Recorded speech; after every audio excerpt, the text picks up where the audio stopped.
So Marc Goddard has a podcast with Dan Hardy. It's actually really good. Check it out. It's called Listen. And he broke his silence, so to speak, on the Colby Covington situation. Of course, he refereed Colby Covington versus Kamaru Usman. And there was a lot of controversy because Colby and then Colby's fans, which I didn't know if you knew, they actually do exist. Cranes. Stop it, Sean. They said that it was a terrible stoppage and Goddard, ruined Colby's opportunity to be a champion. And he reacted to this on the podcast. I'm going to play a video and then we'll come back and we'll react. So then what do you do with the reaction that you get from a fighter like Covington then? I'm a professional, mate, and I take it in my stride. People are looking for me to jump in and go, I'm not going to do it. He done another one on sports thingy when he was totally and utterly inappropriate, abusive, threatening. It's all there in his own words. Yeah. When you look at that fight and people talk about why was that fight stopped, then the 20-second window, the two knockdowns, I know he's hurt. I know he's not out. I know he's hurt, which is why you'll see when he gets knocked down, I'll run in, I see him react, I move back. Second knockdown, you close the distance, run in, he reacts, I move back. Then the shots start coming in. This is when everything narrows down for me. And I have a choice to make. I have to make a choice one way or another. You're entitled to your own opinions, but you're not entitled to your own facts. And this is what... You're not, are you? No. Everybody wants an opinion on a fight. I'm more concerned about a reasoned opinion. Look, if you're driving a bus and I run alongside you at the traffic lights, fucking smash the window and go, you fucking dickhead, you're driving the bus like a prick, what are you doing now? Because that's my timeline on Twitter and Instagram for 2 weeks. That's my timeline. Road rage, basically. Yeah, and you're going to die and you this and that, kill yourself, you're scum, you're betting on fights, you're a cheat, you're this. Mate, and I'm talking not 1 or 2 or 50 of that, hundreds.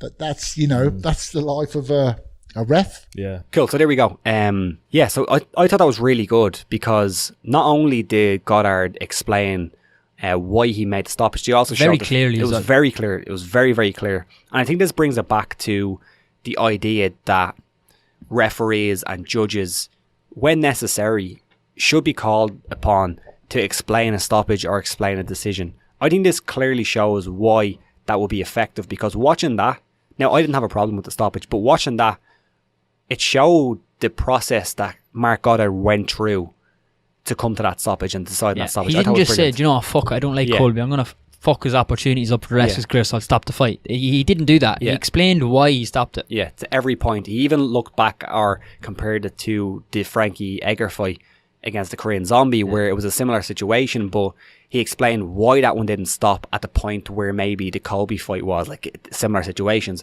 I thought that was brilliant.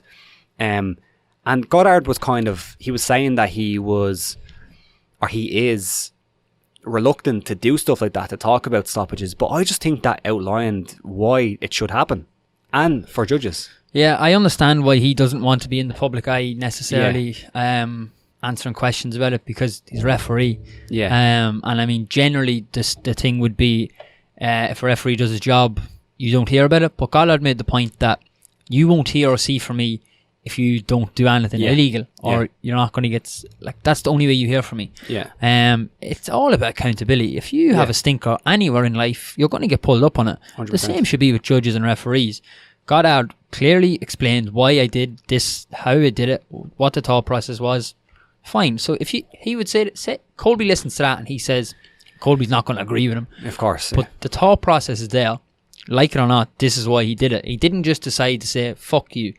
It wasn't that. No. There was actual thought in it. I thought it was deadly to hear someone as at the level that Marc Goddard is at actually come out and just say, this is why I did it. It was pretty simple. It's a 5-minute listen. You don't have to ever, but it was pretty simple. A 5-minute listen. This is why I did what I did. I can defend it. Grant. Yeah. Sorry, go on. No, I was just saying, because one of the major things, and you said it there, was that Goddard said that when he comes out and talks and he's in the public eye, he gets a lot of backlash because people are like, oh, look, you're trying to referee and you're trying to do this because you want to be famous. Yeah. And that's why he's adverse to actually doing it. But I think if there was an actual system, so I think Dan Hardy mentioned this, where you have, say, the reporters, maybe it's on them, to say we want to request Marc Goddard for the main event. We want to fight request report or something. Yeah, something like that, where they come out after a press conference. So it's not on the referee. It's not the referee saying, I want to talk to the media. It's the media requesting specific people to do it. I think that's the way it works, because then you're getting around the whole idea of this guy just wants the limelight, just wants the spotlight. Another thing I wanted to talk about, and I think this is an interesting discussion because it's something I've never really thought about. So, one thing he mentioned was that he was getting a lot of abuse after this from Colby fans and Colby himself, and he got like hundreds of death threats, which is obviously it's fucking insane. Like, that shouldn't happen. People should obviously be able to express their opinions, but like when it's coming down to death threats, and of course most of them were probably not serious. They're probably from the egg account. Remember Some the egg account on Twitter with an egg, isn't it? Living in his mum's basement, knocking one out every 2 minutes. Exactly, yeah. Eloquently put there, if I do say so myself. Knocking one out every 2 minutes. Yeah. Jizz is what he's talking about. But he did mention this, that like when you look at other major sports, like take football for example, they're really big on this. If you say anything to a referee in football, you get sent off. Like, you can't talk bad about a referee. Now, Goddard and I agree that they go a little bit too far. Football has its issues with regards to speaking about officials and stuff. They go a bit too far. Yeah, but I think so. I think with MMA, like if you have Colby Covington out there saying, the next time I see Marc Goddard, I'm going to slap him, stuff like that. Like, do you think the UFC should look at that and say, listen, this is a bit much?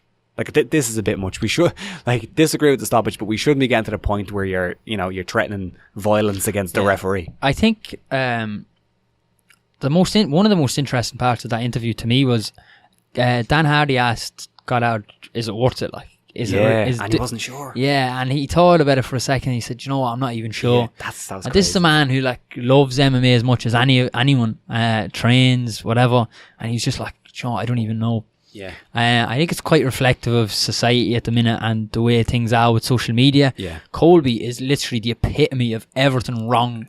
I know it's a character, but his character is the troll. His character is the epitome of everything that's wrong. It's reactionary. It's like, I didn't agree with the judges in the John Jones fight. I'm not taking the time out of my day to send him a death threat because I've better things to be at, and I'm not an absolute fucking knuckle dragger. Yeah, I'm not. It's just idiotic. Like. Yeah, it's stupid. Yeah, judges are people too. Refs are people too. Yeah. You don't have to like them. You don't have to agree with them. You can think they're stupid. You can think they're idiots. I think that judge who scored that fight for the John Jones is an idiot. And doesn't know fuck all about MMA. Yeah. I'm not going to take the time out of my day to send him a death threat or call him a you prick don't. You don't Twitter. do that. That's insane. That's silly. Yeah. Like, they're people too. Yeah. Death threat. Like, it's insanity. These guys have families and they are doing a job. Yeah. Might not be very good at it, but they're doing a job. Yeah. They should be held accountable. Yeah. 100%. But they shouldn't be. Yeah, the issue of unaccountability streets. isn't necessarily their fault either. No. So yeah, to me the most interesting bit of that was Goddard saying that he doesn't even know if it's worth it. Like, what's the point essentially? Yeah. A little story about Goddard as well. Remember the whole situation with Conor, John Redmond, Charlie Ward, the cage situation? So me and Noel covered that show, and after the fight, we saw Marc Goddard in the Gibson across from the Tree Arena. Had a pint with him, and we basically wanted to try get an interview with him. We were like, come on, give us an interview. And he's like, nah, I don't want to talk to the media about it. But he's like, but listen lads, I'll talk to you about it. Like, so we sat there with Marc Goddard for, it must have been an hour and a half, and he explained, like he done with Dan Hardy on that podcast, step by step what happened in the fight and like why essentially it all came around. Because if you don't remember what happened, John Redmond was ground and pound as far as I remember, and the ref was stepping in. But what actually happened was the bell went at the same time. Like, I mean, he was stepping in to stop, not to stop the fight because of the bell. Conor thought the fight was over and he jumped the cage and all the whole thing. And then Goddard turned around to Conor and said, get out of the ring or get out of the cage. The fight isn't over. It's not actually over. So then Conor, that's why Conor flipped out. It was like, oh, he was out fucking ever. And he started shoving Marc Goddard. And then apparently the commission came in and said, listen, I know you're actually going to let John go back to his thing and recover. This fight's over. It's madness. So Goddard actually explained exactly, what he was thinking in the moment. And it was very similar to that. And like, for a guy who you wouldn't expect, like a big guy, he looks really tough. He actually is very articulate. And he's very good at that. He came across really well in that thing. Yeah. He came across mostly just a kind of a fan as well. He did, yeah. He was very good. So like lots of time for Marc Goddard for giving us that as well. Yeah, as in, sorry, he doesn't have to go and sit with Dan Hardy and No.